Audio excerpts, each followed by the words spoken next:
Hello and welcome to another episode of the Part of the Culture podcast. I'm here with Cisco, big dog, owner of, what's the name of your brand? BTD Clothing, BTD Apparel. Okay, and I call him Frisco. Is that what everybody else calls you? Man, my name's Francisco, so I got too many nicknames. Cisco, Frisco. Man, but on IG I go by the real Cisco.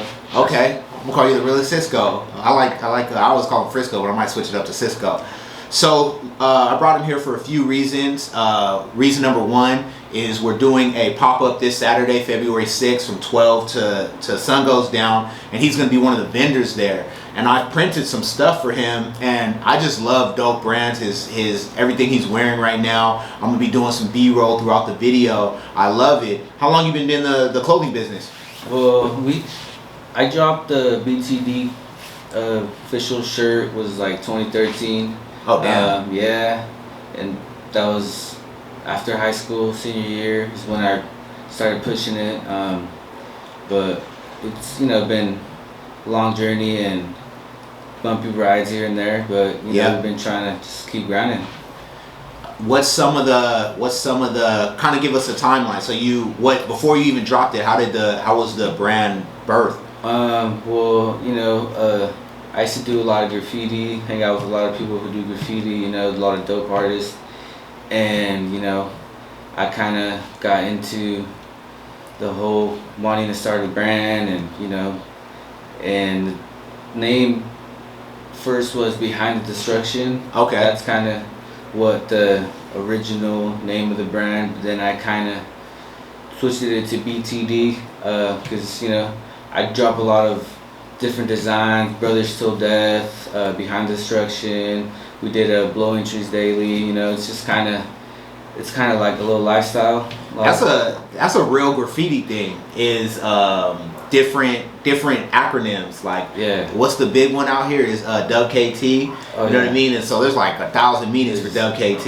Yeah, there's a lot of big dope artists in San Jose. For sure. Yeah, for sure. So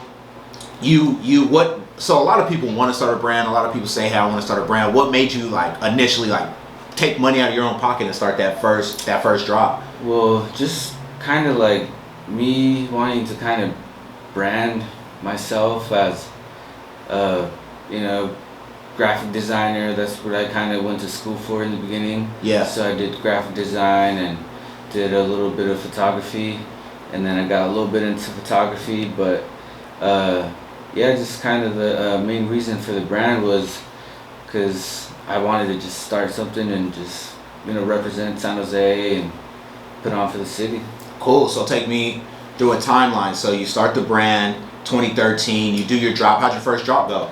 My first drop I did my first drop and continued, did a couple other drops, but I was still trying to balance school and life in general, and you hit some bumps in the road, so you gotta take some time off and work on yourself or whatever the case is, and just hop back on. So I was not as consistent with it through the journey, but now 2021 I'm trying to stay consistent. I met a lot of people that do stuff through networking and social media, and so I was working with people making my stuff in Anaheim. And also trying to do pop-up shops. Ran into my first little thing where they didn't have my stuff ready the time I wanted to. Man. So, I started thinking and realizing that I need to work with more local people, and I started working with more local people. For sure. Met you. Hey, and started dropping more stuff, and it's been working ever since. Don't have to wait that long. Yeah, I feel like people as a whole love your stuff more than I see the brands and I see what people do with the brands, and I've always loved your vision. I've always loved the direction that you go. I've seen some pictures that you did with, shout out to Jay Wells. I love I forgot coming over here, he has all this camera equipment everywhere. I forgot that you do photography. Do you do any video stuff? I'm trying to get into the video stuff right now. I just got a Ronin, and I'm about to put in some work. But I also like to shoot film photography. Okay. I got a bunch of film sitting over there, hopefully one of these times I could do a little dope, like little art show, put a lot of my pictures that I got, just savings in there. But it's I love photography. That's dope. So before we move on, I have a question. So you said you've done pop-ups before. So oh yeah, have you done a few of them? Yeah, I've done a few of them. I did, I believe, 2019 was it? I did the Basestock SJ. Okay. I was with L James. I think he was doing that little event.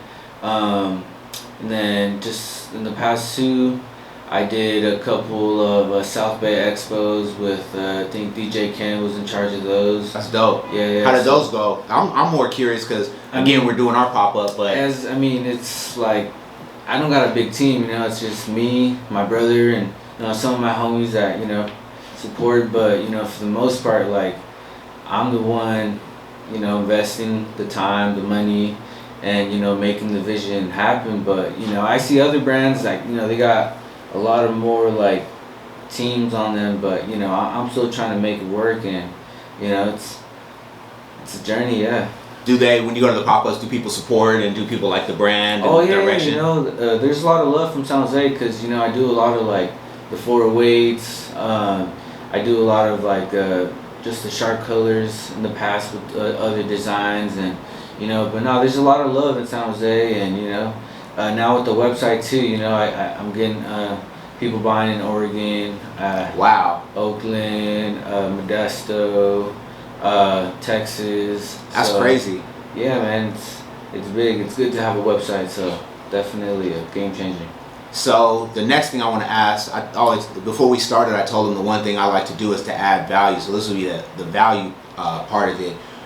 What would you say? A lot of people, especially I feel like, not even just younger kids, I deal with all age groups that start brands. I just dropped off some stuff to a lady, and she was in her 30s. I'm working on a project for another lady. She's in her 30s.